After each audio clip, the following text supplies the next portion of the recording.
ये इस ड्रामे का लास्ट पार्ट है जिसकी स्टार्टिंग में हम देखते हैं कि दुआन किडोंग से मिलने आया है और काफ़ी सारा सामान भी लाया है और फिर घर में आकर उसकी नज़रें सिर्फ सब जगह जिनबी को ढूंढ रही थी। इसलिए किडोंग ये बात समझ गई और दुआन से बैठने के लिए कहती है।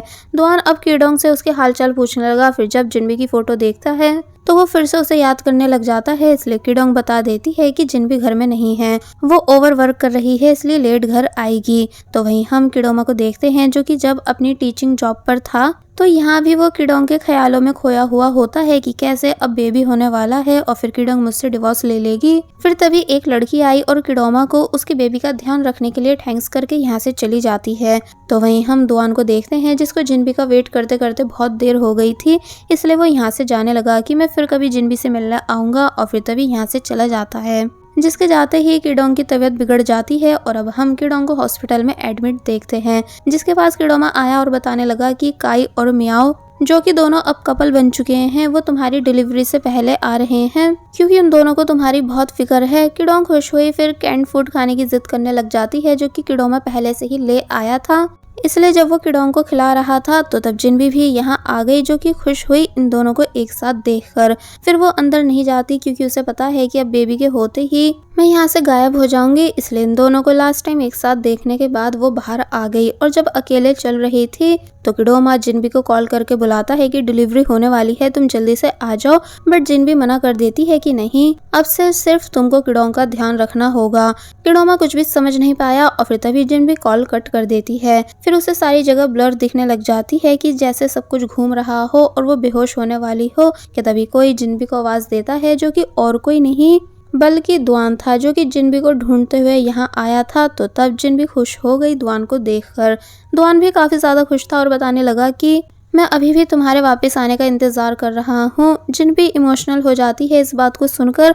फिर वो अब तक की सब मेमोरीज याद करने लगी कि वो दुआन के साथ कितनी ज्यादा खुश थी।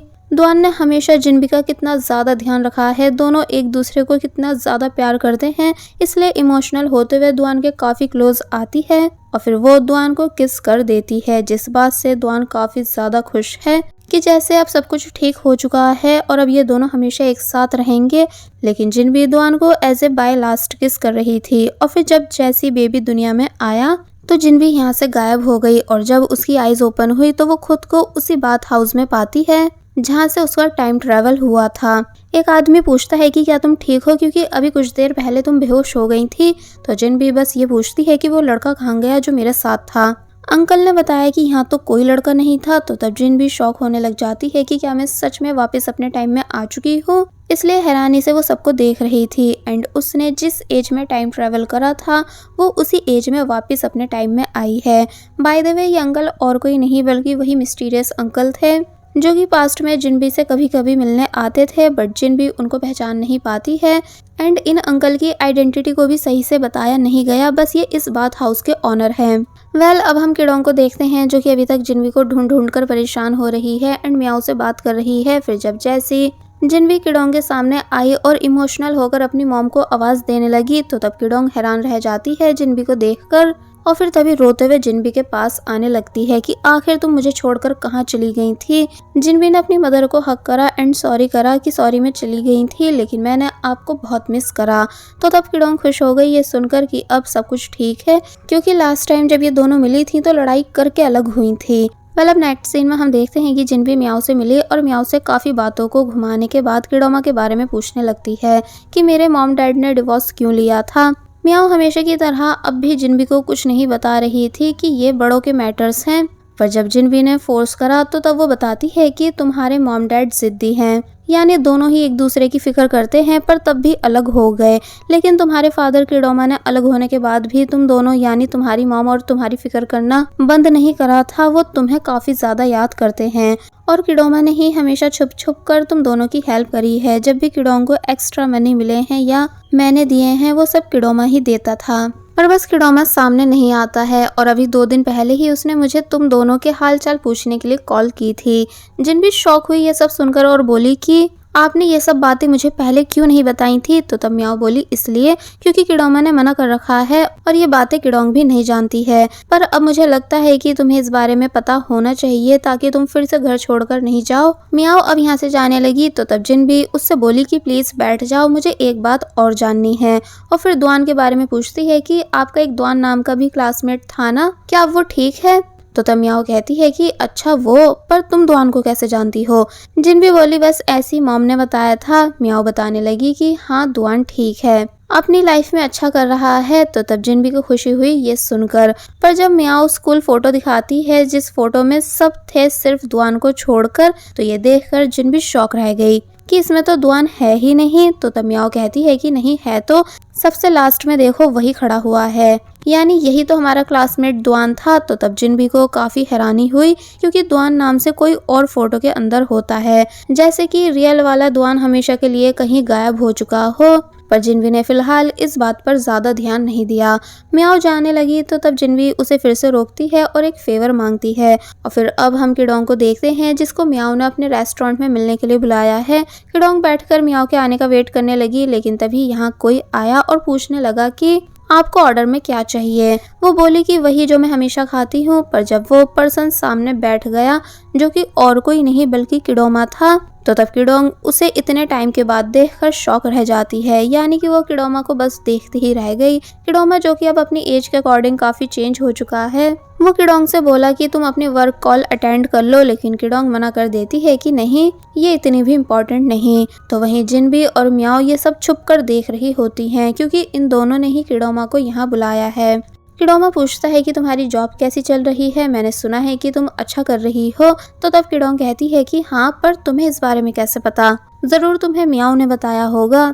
तो ये सुन वो स्माइल करने लग जाता है। तो वहीं जिनबी और मियाओ ये दोनों भी खुश हो रही होती हैं इन दोनों को स्माइल करते हुए देखकर। किडोमा किडोंग से बोला कि तुम तो कभी मेरे सामने आने की हिम्मत नहीं कर पाई, इसलिए मैंने सोचा मैं ही आ जाऊं। तो तब किडोंग चिढ़ जाती है कि इसमें हिम्मत की क्या बात है, यानी मैं डरती थोड़ी हूँ तुमसे, और वैसे भी तुम इतने बड़े हो चुके हो, तुमने खुद का सिटी का सबसे बड़ा प्री स्कूल भी खोल लिया है, पर आज भी जबान वही है, एकदम बेकार लोगों को चिढ़ाने वाली। तो तब किडोमा हंसने लग जाता है कि ओ अच्छा, तो तुमको भी मेरे बारे में सब पता है। तो तब किडोंग हिचकिचाकर बताने लगी कि ऐसा नहीं है कि मैं मियाओ से तुम्हारे बारे में पूछती हूँ, वो तो मियाओ मुझे खुद ही तुम्हारे बारे में सब बता देती है।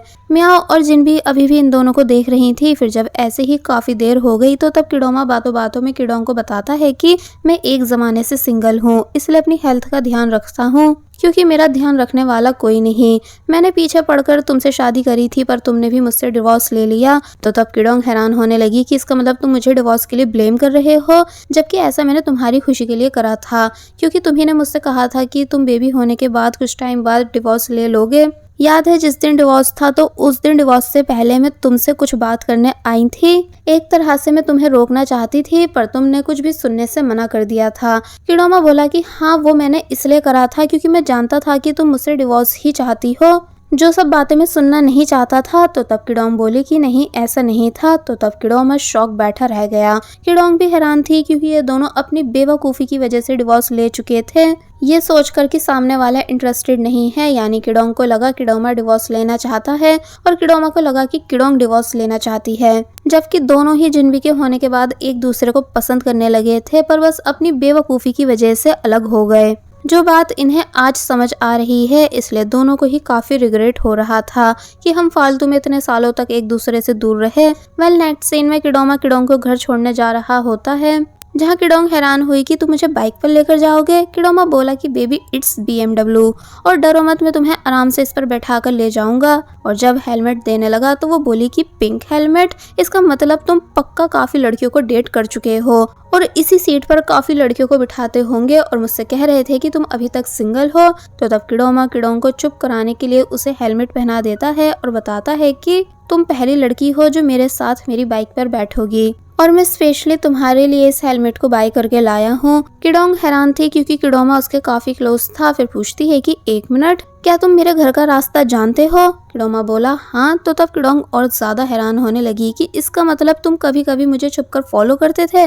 किडोमा कहता है कि हाँ ये सच है, मैंने हमेशा तुम पर नजर रखी है पर आज हिम्मत करके सामने आ ही गया, और वैसे भी मैं तुम्हारा एक्स हस्बैंड हूँ इसलिए इतना तो मेरा हक बनता ही है। किडोंग स्माइल करने लग जाती है क्योंकि उसे ये सब बातें जानकर खुशी मिल रही थी कि किडोमा कैसे आज भी सिर्फ उसी को पसंद करता है। फिर ये दोनों खुशी खुशी यहाँ से चले गए। जिनबी और मियाओ दोनों खुश होकर बाहर आई और इन दोनों को जाते हुए देखकर बोली कि हमारा प्लान सक्सेसफुल रहा। फिर बोली कि भूख लग रही है और फिर दोनों खाना खाने चली गईं। नेक्स्ट डे अब हम देखते हैं कि किडोंग जब अपने वर्क पर से वापस आती है तो यहाँ वो जिनबी को घर की सफाई करते हुए देखकर शॉक रह गई और सबसे ज्यादा हैरान इस बात से हुई कि जिनबी ने कैसे अकेले इतना सारा खाना बनाया है। इसलिए हैरानी से पूछती है कि तुम्हें कुकिंग कैसे आई और तुम्हें मेरे होम टाउन की डिशों के बारे में कैसे पता है। तो तब जिनबी कह देती है कि ये सब मैंने ऑनलाइन सीखी है, आप बस बैठ जाओ। और जब अपने हाथों से किडोंग को डम्पलिंग्स खिलाती है जिसमें सेम वो टेस्ट था जो किडोंग की मदर की बनाई हुई डम्पलिंग्स में हुआ करता था, जो कि अब इस दुनिया में नहीं है। इसलिए किडोंग इमोशनल हो जाती है अपनी मॉम को मिस करते हुए और फिर जिनबी को प्यार करने लगी कि तुमने बहुत ही अच्छी डम्पलिंग्स बनाई हैं। तो ये सुन जिनबी खुश हो गई। वेल अब नेक्स्ट सीन में किडोंग जब जल्दबाजी में सोकर उठती है कि सॉरी आज मैं लेट हो गई हूँ, कि तभी उसको पता चला कि जिनबी उससे पहले उठ चुकी है, जिसने कपड़े भी आयरन कर दिए हैं, पूरा घर भी क्लीन कर दिया है और वो रेडी होकर स्कूल जा रही है। इसलिए किडोंग एक बार फिर इमोशनल होने लग जाती है कि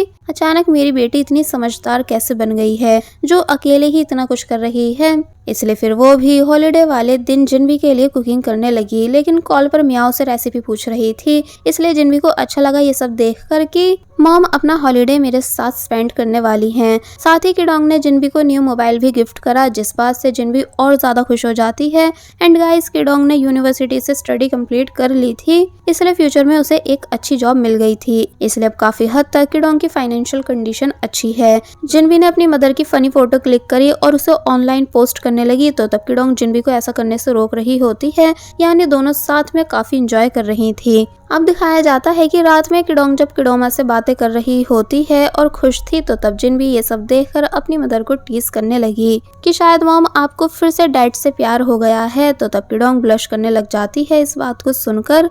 इसका मतलब कुछ टाइम बाद किडोंग फिर से किडोमा से शादी करने वाली है और इन तीनों की एक बार फिर हैप्पी फैमिली बन जाएगी।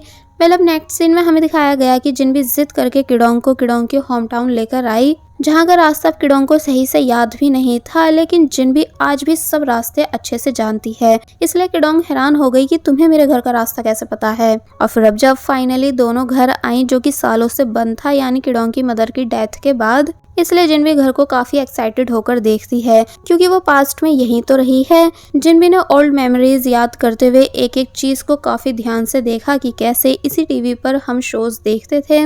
इस जगह ग्रैंड मदर बैठी रहती थी और वहाँ ग्रैंडपा बैठते थे, जो कि ग्रैंड मदर से हंसी मजाक करते रहते थे। फिर आगे आई और टेबल को देखकर याद करने लगी कि कैसे यहाँ हम सभी फ्रेंड्स बैठा करते थे और इंजॉय करते थे। जिनबी को स्पेशली दुआन याद आ रहा होता है, जिसने जिनबी से सबसे ज्यादा प्यार करा था। फिर तभी किडोंग आई और पूछने लगी कि वैसे जब तुम 6 साल की थी तब मैं तुम्हें यहाँ लाई थी, इसलिए तुम्हें अभी तक ये पूरा घर याद कैसे है। तो तब जिनबी इस बात का तो जवाब नहीं देती और बोली कि मैं आपकी बेटी बनकर नहीं रहना चाहती हूँ। किडोंग शॉक हुई ये सुनकर कि मतलब क्या तुम मुझे छोड़ रही हो। लेकिन जब जिनबी कहती है कि नहीं चलो हम दोस्त बन जाते हैं, तो तब किडोंग को जिनबी की ये बात इतनी ज्यादा पसंद आई कि वो इमोशनल हो जाती है, ये सोचते हुए कि अब इन दोनों के बीच कितना ज्यादा प्यार बढ़ चुका है। यहाँ हमें पास्ट वाली किडोंग को भी दिखाया गया, जो कि जिनबी के साथ हंस रही होती है क्योंकि एक बार फिर ये दोनों दोस्त बन चुकी हैं। अब नेक्स्ट सीन में हमें जिनबी का स्कूल सीन दिखाया गया, जहाँ जिनबी जब स्टडी कर रही थी, लेकिन तभी टीचर बोली कि सभी न्यू ट्रांसफर स्टूडेंट का वेलकम करो। तो ये सुन जिनबी जब जैसी उस न्यू स्टूडेंट को देखती है, जो कि और कोई नहीं बल्कि दुआन है, इसलिए जिनबी सरप्राइज रह गई दुआन को देखकर, क्योंकि दुआन का भी टाइम ट्रेवल हमेशा के लिए जिनबी के साथ हो चुका था। और ऐसा इसलिए हुआ क्योंकि जब जिनबी पास्ट में गायब होने वाली थी तो वो दुआन को किस कर रही थी, जिस वजह से दुआन भी जिनबी के साथ उसके टाइम में आ गया और अपने टाइम से गायब हो गया। तभी तो स्कूल ग्रुप फोटो में उसके नाम से कोई और लड़का था। दोनों एक दूसरे को देखकर स्माइल कर रहे होते हैं, यानी दुआन को जिनबी अच्छे से याद है और जिनबी भी काफी ज्यादा खुश है दुआन को अपने टाइम में देखकर। और बस फिर इसी हैप्पी एंडिंग सीन के साथ ये ड्रामा यहीं पर एंड हो जाता है। सो आप सभी को ये ड्रामा कैसा लगा हमें कमेंट सेक्शन में ज़रूर बताएं, और आपको सबसे ज़्यादा कौन सा करेक्टर पसंद आया हमें ये भी कमेंट सेक्शन में ज़रूर बताएं। एंड अब जो नेक्स्ट स्कूल ड्रामा आएगा वो भी काफ़ी ज़्यादा इंटरेस्टिंग होने वाला है, जिसे आप सभी ज़रूर पसंद करोगे। इसलिए अगर अभी तक आप सभी ने हमारे चैनल यानी बेबो एक्सप्लेन को सब्सक्राइब नहीं करा है तो आप सभी प्लीज़ सब्सक्राइब के साथ साथ बेल आइकन को भी प्रेस कर दीजिए, ताकि किसी भी न्यू ड्रामा के एपिसोड की नोटिफिकेशन आपसे मिस नहीं हो। एंड आप सब हमारे सेकंड चैनल यानी बेबो एक्सप्लेन 2 पर नाइनटेल फॉक्स की स्टोरी देख सकते हो, जो कि काफ़ी ज़्यादा यूनिक है, आप सभी को डेफिनेटली पसंद आएगी, जिसकी लिंक मैं नीचे कमेंट सेक्शन में भी दे दूंगी। So keep supporting us and thank you so much. There was a time when you had me falling